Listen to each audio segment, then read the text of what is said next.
লাথি মারার গুণ তো মদিনার গুণ না, গালি দেওয়ার গুণ তো মদিনার নবীর গুণ না, গালি না দেওয়া মদিনার গুণ। লাথি না দিয়া বুকে লাগাবি মদিনার আদর্শ।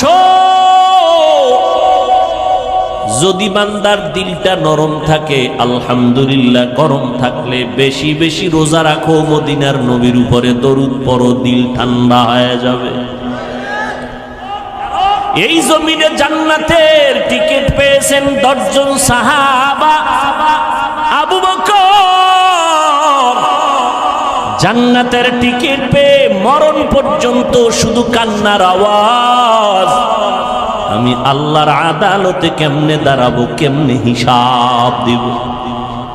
ওমর কাঁদতেছেন, উসমান কাঁদতেছেন, ওই অন্ধকার কবরে আমি কেমনে একা থাকবো।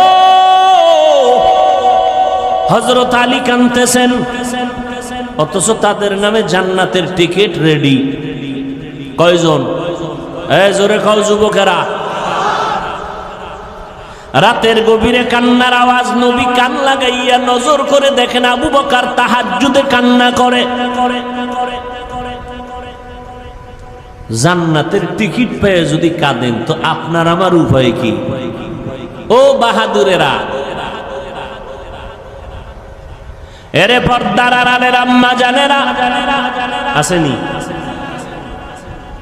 এরে আম্মা জান, ওই জাহান্নামী নারী এমন কোন গুনাহ নাই করে নাই।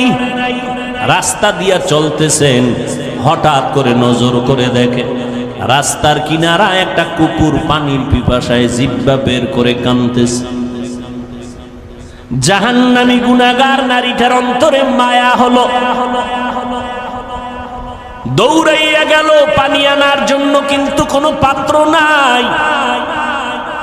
ওই গুনাহগার নারীটার পায়ে ছিল চামড়ার মোজা, মোজাটা খুলে পানি নিচে, হাতের নাগালে পায় না, মাথায় ছিল ওড়না লাগানো।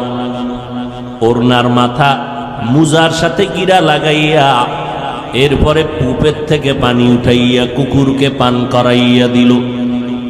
সাথে সাথে গাইবি আওয়াজ, মদিনার নবী বলেন, ও সাহাবায়ে কেরাম শুনো, এত বড় গুনাহগার বান্দিটা শুধু কুকুরকে পানি পান করাইল আমার আল্লাহর মহব্বতের জন্য।